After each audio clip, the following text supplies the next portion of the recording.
71 সালে বাংলা স্বাধীন হলো, 2025 সাল অতিবাহিত হচ্ছে, 54টা বছর পার হয়ে গেল। আমরা পারলাম না দেশের ভিতরে শান্তি আনতে। কারণ একটাই, আমরা দেখি যে যারা এই ক্ষমতায় যায় আঙ্গুল ফুলে তাদের কলা গাছ হয়ে যায়, কিন্তু সাধারণ মানুষের ভাগ্যের বদল হয় না, ঠিক কিনা? কত দল কত মত ক্ষমতায় গেল। 1500 বছর আগে নবীজি মাত্র 23 বছরে সোনার মানুষ বানিয়ে দিতে পারলেন। আমরা পারলাম না কেন? কেন পারলাম না আমরা? কারণ হলো একটাই, আমাদের কলিজার ভিতরে যেই জিনিসটা খুব বেশি থাকা দরকার ছিল, এই জিনিসটা আজকে আমাদের কলিজায় মোটেও নাই। তার নাম কি? আল্লাহর ভয়। ওই যে বলছিলাম, আল্লাহর ভয় যদি থাকে। আল্লাহর ভয় কারে কয়? আমি যা বলছি কেউ শুনেন না, শুনেন একজন, তিনি কে? আমি যা করছি কেউ দেখেন না, দেখেন একজন, তিনি কে? আমি যা ভাবছি কেউ জানেন না, জানেন একজন, তিনি কে? আপনার ভাবনা, আপনার বলা, আপনার কাজ যিনি দেখেন তিনি আল্লাহ। এখন কিয়ামতের ময়দানে বিচার করবেন মাওলানা মোহাম্মদ হুমায়ুন কবির। উনি বিচার করবে কিয়ামতের ময়দানে। ওনাকে বলা হবে যে আমি তো একা, আল্লাহ কেমনে কি করব, আপনিও বিচার করেন। আর নাগাইশের পীর সাহেব মুশতাক ফয়েজি, আপনিও এই দিক দিয়ে বিচারের কাজ শুরু করে দেন। আবুল কালাম আজাদ আপনিও করেন। আর আবদুল্লাহ আল মামুন আগে থেকেও করছেন, এখন আবার শুরু করেন। এই কথা বলা হবে। বিচার করবেন কে? বিচার যদি আল্লাহ করে, তাইলে আল্লাহ কি অন্ধকারে দেখে না? দরজা বন্ধ করলে কি দেখে না? ফাইল আটকাইয়ে ঘুষ খাইলে দেখে না? যখন আপনি টাকার বিনিময়ে ভোট বিক্রি করে দেন তখন দেখে না? আমার দেশ আজব একটা দেশ। আমার দেশে কসাইখানায় একটা গরুর মাথা বিক্রি হয় 5000 টাকা, কিন্তু ভোটের আগের রাতে আমাদের দেশে মানুষের মাথা বিক্রি হয় 500 টাকা। ঠিক কিনা কন? কেন কেন? ওই যে আল্লাহর ভয় নাই।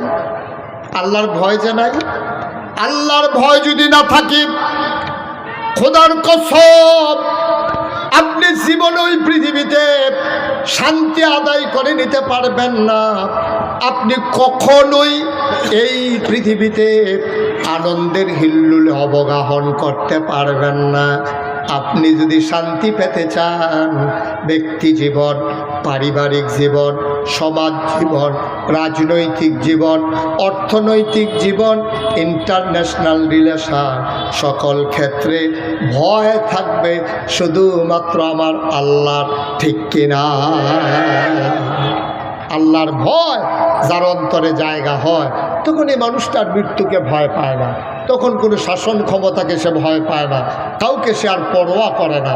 কারণ সে সূরা তাওবার 111 নম্বর আয়াতে আল্লাহ যে বাণী পেশ করেছে, সবাই মিলে আপনারা শুনলেই আবার মনে পড়ে যাবে। আল্লাহ বলছেন, ইন্নাল্লাহা আশতারা মিনাল মুমিনিনা আনফুসাহুম ওয়া আমওয়ালাহুম বিআন্না লাহুমুল জান্নাহ।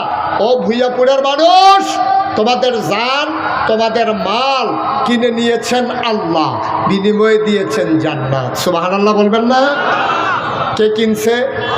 কথা কথা, কে কিনছে? আপনি যে এখনো আল্লাহকে ভয় পান না, আপনি মনে করেছেন লুকিয়ে লুকিয়ে ফাইল আটকাইয়ে ঘুষ খাইলে কেউ দেখে না। আপনি বিশ্বাস করেন রমজান মাসে পানির নিচে ডুব দিয়া কেউ এক ঢুক পানি খায় না, কারণ সে বিশ্বাস করে ওখানেও আমার আল্লাহ দেখে। ঠিক কিনা বলেন? তাহলে জীবনের সব জায়গায় ভয় থাকবে কার? এখন ভয় কারে কয়? আনতা আবুদাল্লাহ কাআন্নাকা তারাহু ফাইন লাম তাকুন তারাহু ফাইন্নাহু ইয়ারাক। তুমি এমনভাবে আল্লাহর ইবাদত করো যেন তুমি তোমার আল্লাহকে দেখতেছো। ফাইন লাম তাকুন তারাহু, যদি তুমি মনে করো তোমার আল্লাহ তোমাকে দেখে না, তাহলে তুমি বিশ্বাস রাখো ফাইন্নাহু ইয়ারাক, তুমি তোমারে দেখো না, তুমি তোমার আল্লাহকে দেখো না, কিন্তু তোমার আল্লাহ তোমাকে দেখতেছে। ঠিক কিনা কও? আমি আমার আল্লাহকে দেখি আর না দেখি, আমার আল্লাহ আমাকে দেখে নাকি দেখে না? এই ভয় নিয়ে যারা দেশ পরিচালনা করেছে আল্লাহ রসুল সাল্লাল্লাহু আলাইহি ওয়াসাল্লাম নবুয়তের পরের 10 বছরে তিনি মক্কায় কাফের ছিল, বেদিন ছিল, বৌদ্ধ ছিল, ইহুদি ছিল, খ্রিস্টান ছিল, পৌত্তলিক ছিল, কত ধরনের মানুষ ছিল, কিন্তু তিনি শান্তির সুবাতাস বহিয়ে দিলেন। কিসের ভিত্তিতে? তার অন্তরে ছিল আল্লাহর ভয়। তিনি বলে দিয়েছিলেন অন্য ধর্মাবলম্বী হতে পারে, কিন্তু মানুষটা আমাদের কাছে আমানত। ঠিক কিনা কম? আজকে ভয় দেখানো হচ্ছে। আজকে ১৫০০ বছর আগে আল্লাহর নবী দিন কায়েম যখন করে দিলেন, কেউ ভীত সন্ত্রস্ত হলেন না, ভয় কম্পমান হলেন না, যার যার ধর্ম শেষে পালন করলো। আর আজকে আমার নারী জাতিকে ভয় দেখানো হচ্ছে, ও নারীরা, যদি ইসলাম ক্ষমতায় চলে আসে তাইলে কিন্তু তোমাদের সবাইকে বুরকা পরাই দেবে। ইসলাম যদি ক্ষমতায় আসে তাইলে কিন্তু তোমাদের সবার হাত কেটে দেবে। তাইলে ইসলামের আর কাজ নাই, খাইয়া দেয়া না। যারা এই ক্ষমতায় আসবে, আলেম ওলামারা, যারা হক্কানি বুজুর্গ ব্যক্তিরা, মনে হয় যেন সবাই কাপড়ের দোকান দিবে একটা কইরা। আর যখনই ক্ষমতায় আসবে, দোকানের সামনে দিয়ে যে যাবে তারই ডাক দিয়া বলবে যে বুরকার মাপ দিয়া যান, সবাই বুরকার মাপ দিয়া যান, সবাইকে একটা একটা বুরকা গাও দেওয়ানো হবে।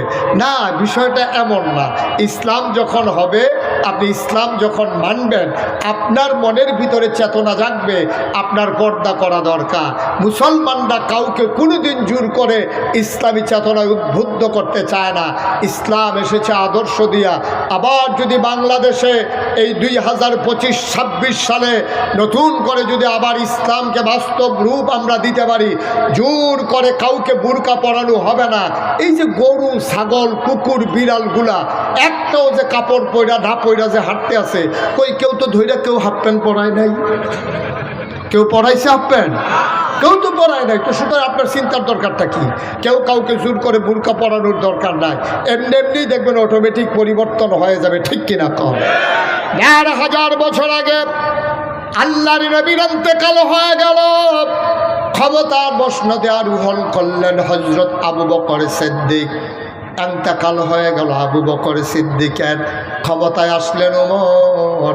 তিনি এসে ঘোষণা দিলেন, ভাইরা আমারে তোমরা ক্ষমতা দিয়েছ, প্রেসিডেন্ট বানিয়েছ, অর্ধেকটা পৃথিবীর প্রেসিডেন্ট আমি ওমর। আমার মন মতো দেশ চালাবো, আমার মন যায় তা করবো, তোমাদের কারো কোনো কথা আছে নাকি? সব নিথরে নিস্তব্ধ। ওমরের সামনে দাঁড়িয়ে কথা বলতে পারে এই সাহস কার আছে? খাপ থেকে তরবারি বের করলেন এক যুবক, উপরের দিয়ে উঠালেন, ডাক দিয়া কইয়া আমিরুল মুমিনিন, ইয়া খলিফাতুল মুসলিমিন, জান্নাতের সুসংবাদ প্রাপ্ত দ্বিতীয় মানুষ, যার ব্যাপারে নবী বলেছেন আনা খাতামুন নাবিয়্যিন লা নাবিয়্যা বাদি, আমি হলাম সর্বশেষ নবী, আমার পরে নবী নাই। আমার পরে যদি নবী থাকতো রে, তুই ওমর আমার পরে নবী হইতি। ইয়া আমিরুল মুমিনিন ওমর, আপনি বলেছেন ক্ষমতা পাই আপনার যা মন চায় তাই করবেন, কেউ কিছু বলবে নাকি আপনি জানতে চান? তাকায় দেখেন আমার তরবারির দিকে। খোদার কসম, আমরা কেউ কিছু বলবো না, তবে এই তরবারি এমন জোরে একটা আঘাত করবে, যদি আপনি ইসলামের বাইরে চলে যান, তরবারি এমন একটা আঘাত করবে আপনার দেহ থেকে আপনার কল্লাটাকে এক কোপ দিয়া আলাদা করে দেবে। জোরে বলবেন না সুবহানাল্লাহ? ওমরের মতো মানুষের সামনে দাঁড়ায় এই কথা বলা চারটিখানি কথা না, চারটিখানি কথা না। ওমরও তো সেই ওমর ঘোষণা দিয়ে দিলেন, আমার দেশের বিদুরে ফুরাত নদীর তীরে একটা কুকুর যদি না খেয়ে মারা যায়, দেখো আল্লাহওয়ালা কারে কয়, জান্নাতি মানুষ কারে কয়, ইসলাম কারে কয়, শোনো, মুখরুচুক কোনো গল্প না, চোখ দাঁড়ানো কোনো কাহিনী না, মন রাঙানো কোনো ঘটনা না, বাস্তব ঘটনা। শোনো, ওমর বললেন, আমার দেশের ভিতরে একটা কুকুর যদি না খেয়ে মারা যায়, আর ফুরাত নদীর তীরে কুকুরটা যদি না খেয়ে মারা যায়, কিয়ামতের ময়দানে কুকুরটা যদি আমাকে জিজ্ঞেস করে, ওমর ওমর তোমার শাসক বলে আমি কুকুর কেন না খেয়ে মারা গেলাম, জবাব দাও, সেই দিন আমি ওমরের কোনো জবাব থাকবে না। বলেন সুবহানাল্লাহ। কি আজব কথা! দেশের ভিতরে কুকুর না খেয়ে মারা গেলে কি জবাব দেবেন, এই পেরেশানিতে ওমর অস্থির হয়ে আছেন। প্রতিদিন আশার নামাজের পরে তিনি বের হয়ে যেতেন হাতের ভিতরে চামড়ার চাবুক নিয়ে, গভীর মনোযোগ। মাঝরাত সবাই ঘুমের ভিতরে আচ্ছন্ন, কেউ জাগনা নাই। উমর হাঁটতেছেন দুদুমরু প্রান্তর পার হয়ে একেবারে অজপাড়াগে নিবৃত পল্লীতে, বর্ডার বেল্টে সীমান্ত এলাকায়। ওমর ঘুরে ঘুরে পাহারা দেয়, কে খায় কে খায় না, কে ঘুমায় কে ঘুমায় না। ওমরের চোখে ঘুমলা, রাত জাগা পাখি ডাকে, দূরে কোথায় যেন শিয়াল ডাকে। কান পেতে ওমর শুনলেন ছোট্ট দুইটা বাচ্চার কান্নার আওয়াজ শোনা যায়। ওমর দিলেন দৌড়। পৌর মানুষ, এখনো বৃদ্ধ হন নাই, যৌবনদীপ্ত প্রাণ অতিবাহিত করেছেন। ওমরের আধা পাকা আধা কাছে চুল দাড়ি, দৌড়ে দৌড়ে দৌড়ে দৌড়ে কান্নার আওয়াজ লক্ষ্য করে চলে গেলেন। দৌড়ে গিয়ে দেখেন মরুপ্রান্তরে ছেঁড়া একটা তাঁবু, ভেতরে মিটি মিটি আলো জ্বলে। ছোট দুইটা বাচ্চা পেট মাটির দিকে দিয়ে উপর হয়ে শুয়ে আছে। দুই বাচ্চার পেটের ভিতরে দুইটা পাথর। বাচ্চারা ডাকে, আম্মা আম্মা আম্মা আম্মা গো, ও আম্মা, তুমি বলেছ কাফেরের দেশে খাবার নাই, মুসলমানের দেশে খাবারের অভাব নাই। সকালবেলা মদিনায় ঢুকেছ, দুপুর হলো কেউ খবর নিল না, দুপুর থেকে বিকেল হলো কারো কোনো খোঁজ নাই। আম্মা, গুধুলি লগ্ন পরন্ত বিকেল, সব ঘরে ঢুকে গেল, মাঝরাত পার হয়ে গেল। আম্মা, কেউ জানে না নাই, আমাদের কপালে তো খাবার নাই। কই তোমার ইসলাম, কই তোমার উমর, কে আমাদের খবর নেবে, কেউ তো নিল না। মহিলা চোখের পানি ছেড়ে দিয়ে কাঁদে, চুলায় আগুন ধরিয়ে পাতিলার ভিতরে পাথর আর পানি দিয়ে কাঠি দিয়ে নাড়ে, মিথ্যা সান্ত্বনা দেয়, বাবা ঘুমাও, তোমাদের জন্য খাবার রেডি হচ্ছে। ওমর দেখলেন, পাগল হয়ে গেলেন, অস্থির হয়ে গেলেন, দিলেন দৌড়ে দৌড়ে দৌড়ে দৌড়ে রাষ্ট্রীয় গোডাউনের দরজায় গিয়ে দাঁড়ালেন। ডাকলেন, কর্মচারী দরজা খুলে দিল। ওমর বললেন, ভাই তাড়াতাড়ি বস্তায় আটা দাও আর খেজুর দাও। বস্তায় আটা দেওয়া হলো, খেজুর দেওয়া হলো। ওমর বললেন, মুখটা শক্ত করে বেঁধে দাও। মুখ শক্ত করে বাঁধা হলো। এবার ওমর তাকাইয়া দেখে পেছনে দুইজন লোক দাঁড়িয়ে আছেন। ওমর বললেন, তোমরা কারা? তাই আমরা রাষ্ট্রের কর্মচারী, আপনি সামনে সামনে যান, আমরা আটার বস্তা নিয়ে আসতেছি। ওমর কয়, না, তোমাদের মাথায় তো আটার বস্তা দেওয়া হবে না, দায়িত্ব আমার, আটার বস্তাও থাকবে আমার মাথা। 31 লক্ষ বর্গ মাইলের প্রেসিডেন্ট উমর, অর্ধেকটা পৃথিবীর প্রেসিডেন্ট উমর। আমার ডাক দেয়া, আটার বস্তা আমার মাথায় দাও। কর্মচারীরা কয়, আমরা রিজাইন দেব, আমরা চাকরি করব না, আপনি যদি সব করেন তাইলে আমাদের কি দরকার। একটু আমরা আজানের জবাব দিয়ে নেই, জামাত পর্যন্ত আমরা আরো 10 মিনিট কথা বলতে পারবো ইনশাআল্লাহ। কেউ ডরবেন না যে ভাই বসেন, কে আজান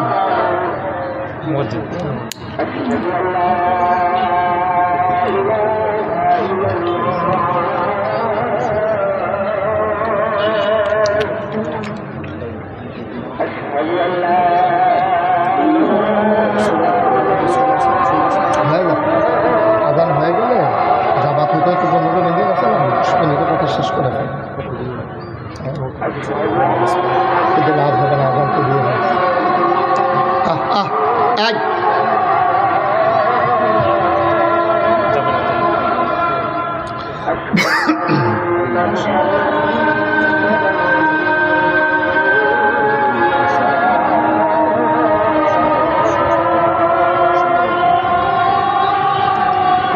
আমল করে আমার কোন বিষয়ে আগুন যেন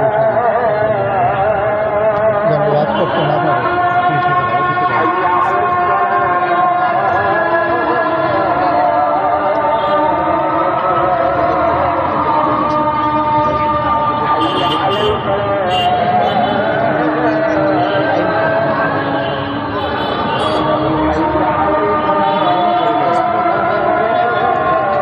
আমরা সবাই জামাতের আগেই শেষ করে দেব, ওঠার দরকার নেই, কাউকে উঠতে দিয়েন না, বুঝিয়ে বুঝিয়ে বসিয়ে রাখেন।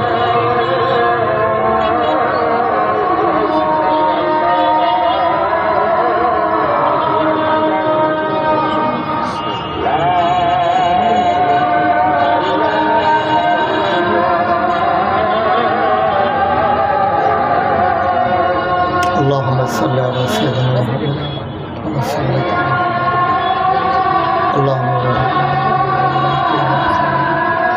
اللهم رب هذه الدعوة التامة والصلاة القائمة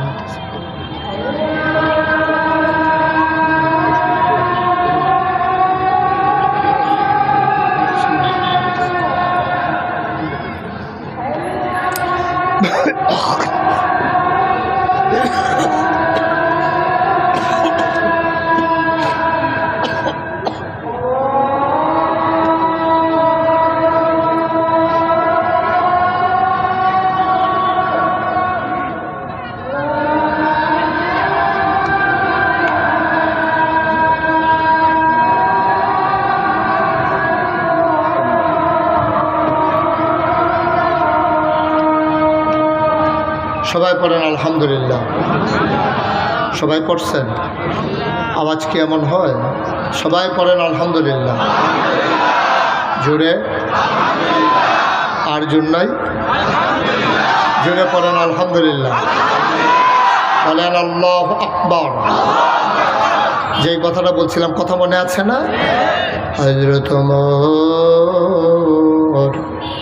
তিনি বললেন, দায়িত্ব আমার, বস্তা উঠিয়ে দাও আমার মাথায়। সুবহানাল্লাহ কয় না?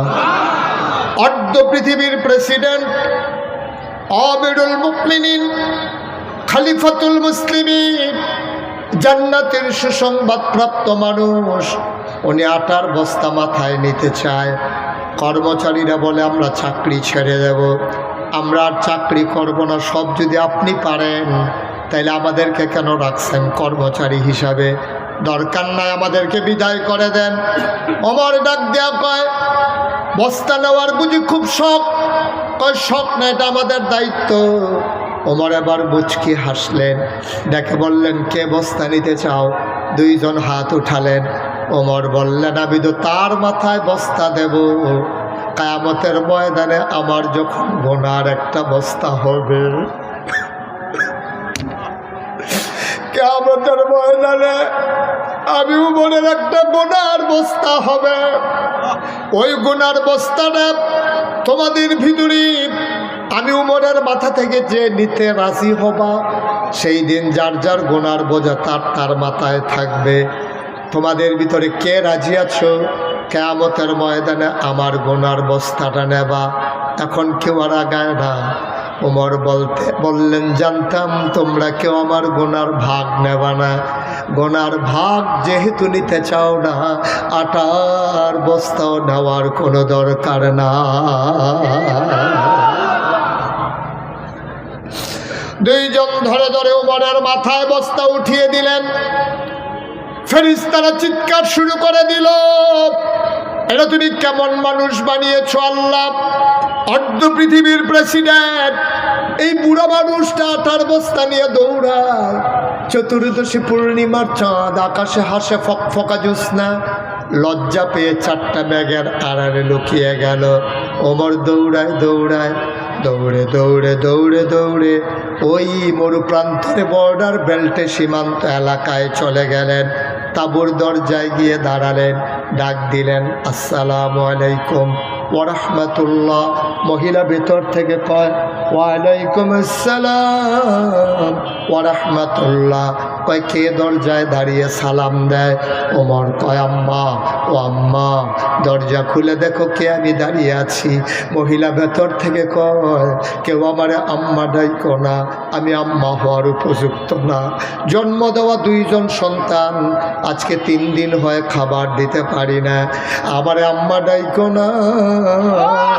তুমি নিশ্চয়ই মরুভূমির পথিক, নিশ্চয়ই তুমি সাহায্য চাও।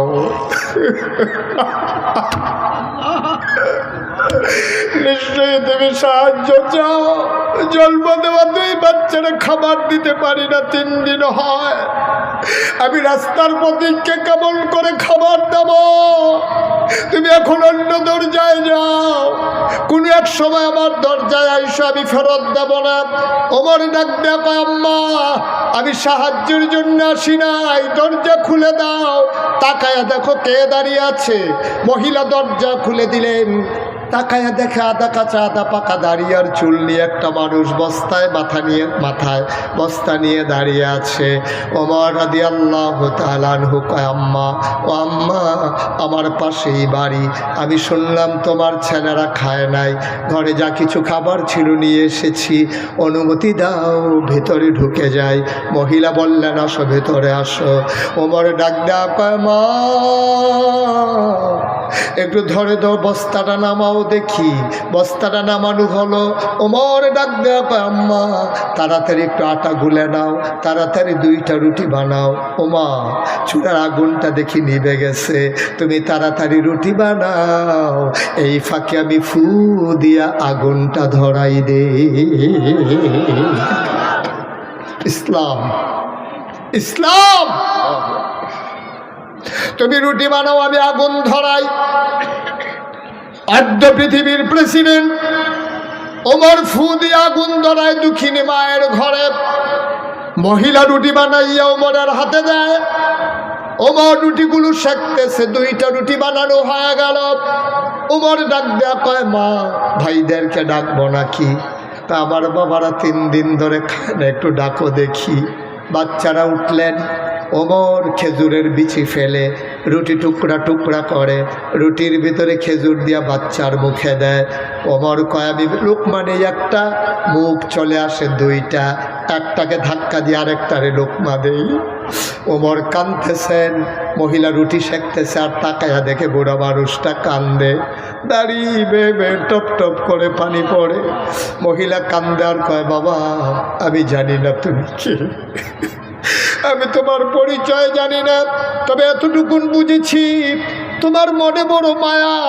তোমার মতো মানুষ থাকতে উমর আবার খলিফা হয় কেমনে? মদিনার মানুষ কি তোমারে দেখে না? তোমারে বাদ দিয়ে উমরকে কেন খলিফা বানাইছে? ওরা কেন উমরকে খলিফা বানায়, তোমারে বানায় না? আমি আগামীকাল সকালবেলা সবাইকে বুঝাইয়া বলবো, সবাই উমরকে বাদ দিয়া তোমারে যেন খলিফা বানাই দেয়। ওমর কয়, মা সেই কথা থাক, তুমি এখন একটা রুটি খাও। মহিলা কান্দার কয়, না বাবা আমি রুটি খাবো না, সকালবেলা বাচ্চারা আবার কাঁদবে, সেই সময় আমি কোত্থেকে রুটি দেব? আমি তো বয়স্কা মহিলা, মরে যাব না, আমি রুটি খাবো না, বাচ্চাদের জন্য রেখে দাও। ওমর ডাক দেয়া কয়, মা আমি যখন চলে এসেছি তোমার আর চিন্তা নাই গো মা, ওমরের সাথে আমার বড় খাতির গো আম্মা, ওমরের সাথে আমার বড় খাতির, আমি যা বলি উমর তাই করে। তুমি আগামীকাল সকালবেলা মসজিদে নববীর পাশে আসবা, আমি উমরকে বলে মাসিক রেশনের ব্যবস্থা করে দেব। কানতে কানতে উমর চলে গেলেন। ফজরের সময় মজলিসে বসলেন, সব মানুষ দেখা করে। মহিলা 2 বাচ্চা নিয়ে দরজায়, মসজিদে নববীর দরজায় গিয়ে দাঁড়ালেন। মহিলা একজনকে জিজ্ঞেস করে, ভাই এই জায়গার ভিতরে উমর কোনটা, এখানে উমর কোনটা? আবার একজন লোক আঙ্গুল দিয়া দেখাই দিল, ওই যে ছিপছিপে গরম লম্বা মানুষটা, এইটাই হলো উমর। মহিলা তাকায়া দেখে, যারে উমর দেখাইছে এই মানুষটার কেউ না, যেই মানুষটা রাতের বেলা ফু দিয়ে আগুন ধরাইছে।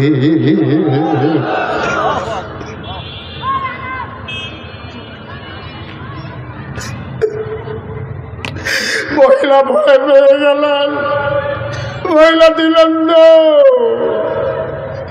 উমর দৌড়ে গিয়ে মহিলার সামনে দাঁড়ালেন, ডাক দেয়া কয়, মা ও মা কেন দৌড়াও? কয়, বাবা রাতের বেলা আমি তোমারে গালি দিয়েছি, তোমারে শক্ত মনের মানুষ বলেছি। অমর ডাক দেখো, আম্মা গালি দিতে মন চাইলে আরো 2টা গালি দাও, আমি কিচ্ছু বলবো না আম্মা। এই যে চামড়ার চাবুক, আমি পাঞ্জাবি খুলে দাঁড়াই, তুমি ইচ্ছা মতো পিটাও আম্মা, ও আম্মা, গালি দিতে মন চাইলে আরো দাও, পিটাইতে মন চাইলে আরো পিটাও। ও আম্মা, তোমার বিরতি আমার তোমার কাছে, যা মন চাই দুনিয়ায় করো, কিয়ামতের ময়দানে আল্লাহর দরবারে আমার আসামি বানাইও না।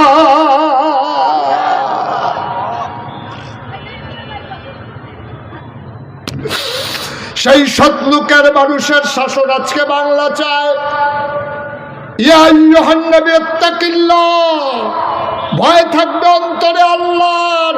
ওই ভয়ওয়ালা মানুষের শাসন আজকে বাংলাদেশে বড় প্রয়োজন, ঠিক কিনা?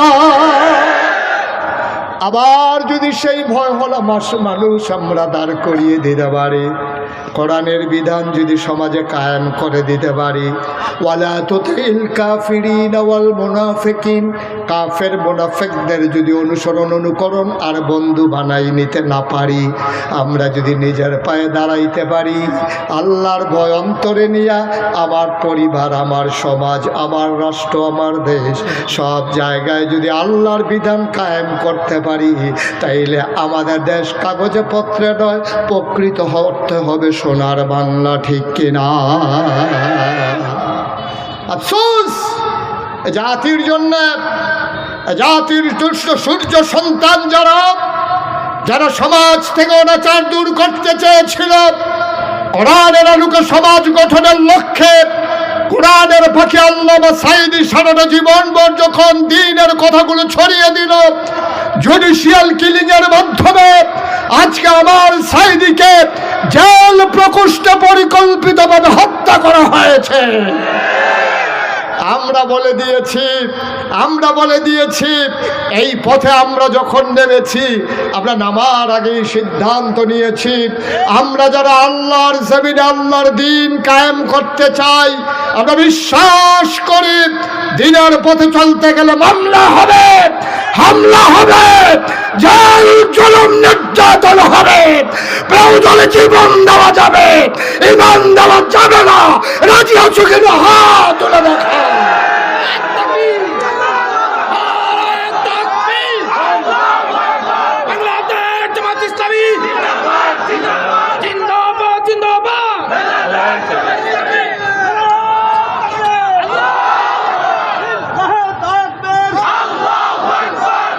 সবাই পড়ে না আমিন?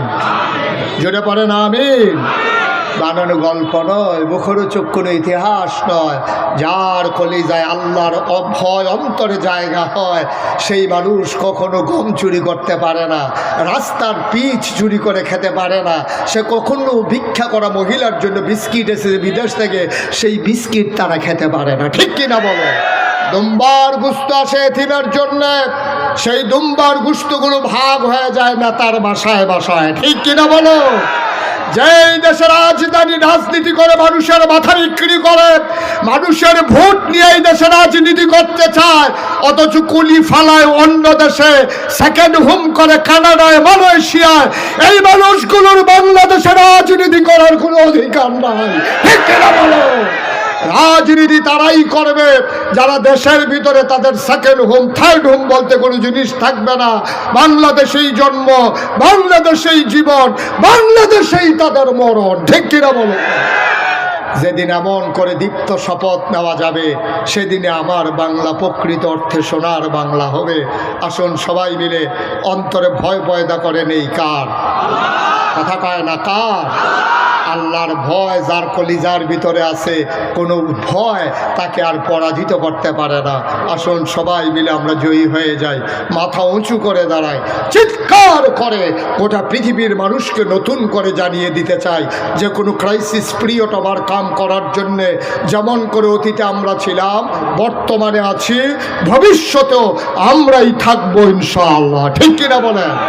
সুতরাং আমরা সবার জন্য সবাই মিলে দোয়া করব। দোয়ার আগে সবাই মিলে আমরা সবাই একটু এতক্ষণ আমি কাউকে বসতে বলি নাই, এখন যেহেতু দোয়া হবে ঘাসের উপরেই বসে পড়ুন, সবাই যেমন করে হোক বসে পড়ুন। আমরা সবাই মিলে এখন তওবা করব, দোয়া করব, আল্লাহ যেন আমাদের গুনাহ মাফ করে দেয়। পড়েন আস্তাগফিরুল্লাহ রাব্বি মিন কুল্লি যামবি ওয়া আতুবু ইলাইহি লা হাওলা ওয়ালা কুওয়াতা ইল্লা বিল্লাহিল আলিয়্যিল আযীম। আমিন আমিন আমিন। কর্তৃপক্ষ স্বল্প সময়ের নোটিশে মাহফিলটার আয়োজন করেছে। ওনারা ইচ্ছে করলেও আপনাদের দ্বারে দ্বারে ঘরে ঘরে পৌঁছতে পারেনি। এখানে যারা আছেন আমরা যদি সবাই মিলে একটু সহযোগিতা করি, কর্তৃপক্ষের জন্য সহজ হয়ে যাবে ইনশাআল্লাহ। একটা লুকও বাকি থাকা যাবে না। 1,000 টাকা দিলে আপনি গরিব হবেন না। 1,000 টাকা করে 100 লোক দিলে 1 লক্ষ টাকা হয়ে যায়। এখানে আমি দেখতে পাচ্ছি 1,000 টাকা দেওয়ার মতো অনেক লোকই আছেন। বিসমিল্লাহ বলে পকেটে হাত দেন দেখি। আমার ভাইয়ারা আসতেছেন, আপনার হাতে হাতে নিয়ে নেন।